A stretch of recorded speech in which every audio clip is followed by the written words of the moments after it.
25 ஆண்டு காலமாக அடிப்படை வசதியின்றி தவிக்கும் மக்கள் பலமுறை மனு அளித்தும் அதிகாரிகள் கண்டுகொள்ளவில்லை என வேதனை. ராமநாதபுரம் மாவட்டம் பேரவூர் ஊராட்சிக்குட்பட்ட அஜந்தா காட்டன் காட்டுரணி பகுதியில் கடந்த 25 வருடங்களாக அடிப்படை வசதிகளான குடிநீர், சாலை, தெருவிளக்கு இல்லாமல் மக்கள் அவதியடைந்து வருவதோடு பள்ளி செல்லும் மாணவர்களும் கூட முறையான நேரத்திற்கு பள்ளி செல்ல முடியவில்லை எனவும், உடல்நலவு குறைவு ஏற்பட்டாலும் கூட அவசரத்திற்கு ஆம்புலன்ஸ் கூட குண்டும் குழியமாக இருக்கும் எங்கள் பகுதி சாலையின் வழியாக வர முடியவில்லை. இரவு நேரங்களில் தெருவிளக்கு இல்லாததால் விஷ ஜந்துக்களால் உயிருக்கு அச்சுறுத்தலும் ஆபத்தும் ஏற்படுகிறது. இது குறித்து பலமுறை அதிகாரிகளுக்கு தெரிவித்தும் நடவடிக்கை இல்லாததால் இன்று மக்கள் குறைதீர் நாளில் மாவட்ட ஆட்சியரிடம் தங்கள் பகுதிக்கு உடனடியாக அடிப்படை வசதி செய்து தந்து மக்களின் அச்சத்தை போக்குமாறு மாவட்ட ஆட்சியரிடம் மனுவாக அளித்து தெரிவித்தனர்.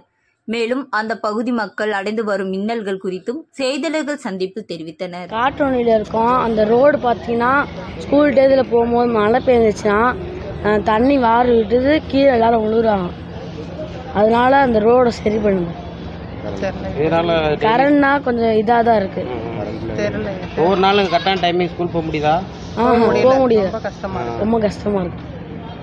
எவ்வளோ நாள் அப்படி பிரச்சனையாக இருந்திருக்கு? என்ன சொல்லுவாங்க ஸ்கூல்லாம்? ஸ்கூல்லனா ஏன் லேட்டு அப்படி தான் கேட்பாங்க. அந்த பிரச்சனை இருக்கு. எவ்வளோ வருஷமானா நிறைய வருஷமா இருக்கு. உங்கள் பேர் தம்பி? என் பேர் அகமது ஹசீன். பேராவூர் பஞ்சாயத்து காட்டூர்னி. அந்த சுற்றி பார்த்தீங்கன்னா நிறையா கிராமங்கள் இப்போ வர 25 வருஷமாக ஒரு ரோடு வசதி, ஒரு தெருலைன் வசதி, எந்த வசதி இல்லாமல் இப்போ வர இருக்குது. ஸோ அந்த இதுக்காக தான் நாங்கள் தொடர்ந்து மாவட்ட ஆட்சியரும் முக்கியமான அதிகாரிகளையும் சந்தித்து தொடர்ந்து மனு கொடுக்குறோம். ஏன்னா இந்த பையங்கள்லாம் பார்த்தீங்கன்னா சின்ன பிள்ளைகள்லாம் ஸ்கூலுக்கு போக முடியாத நிலைமை மழை காலத்தில் ஏற்படும். அதை உடனே நிவர்த்தி பண்ணணும்.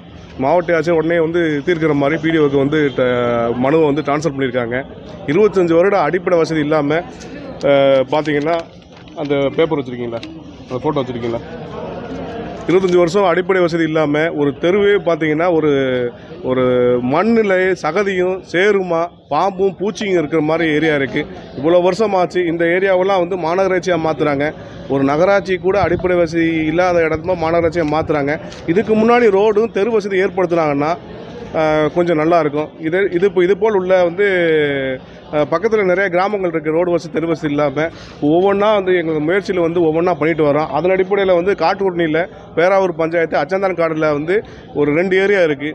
ஃபுல்லாக தாவான பகுதி, ஃபுல்லாக காடு நிறைந்த பகுதி. ஆனால் வீடுகள் அதிகமாக இருந்த பகுதி குழந்தை குட்டிகளை வச்சு சிரமப்படுறாங்க. இன்றைக்கி மாவட்ட ஆட்சியர் குறைதீர்க்கும் முகாமில் கொடுத்துருக்கோம். விரைவில் தீர்வு பண்ணணும். தீர்வு எதுக்கு கிடைக்கல அப்படின்னா இது தீர்வு கிடைக்காட்டா அடுத்த கட்ட நடவடிக்கை நாங்கள் மேற்கொள்வோம். இது சம்மந்தமாக யாரெல்லாம் பார்த்துருக்கீங்க? இதுக்கு முன்னாடி இது சம்மந்தமாக எல்லா அதிகாரிகளும் பார்த்துருக்கோம். இப்போ அந்த பேராவூர் தொகுதி பார்த்தீங்கன்னா திருவாடனை தொகுதி. ஸோ அந்த எம்எல்ஏட்டையும் இந்த விஷயத்தை சொல்லியிருக்கோம். எம்எல்ஏ பிஏட்டையும் விஷயத்தை சொல்லியிருக்கோம். அவங்கள்ட்டே ஒரு பரிந்துரை லெட்டர் கேட்டிருக்கோம்.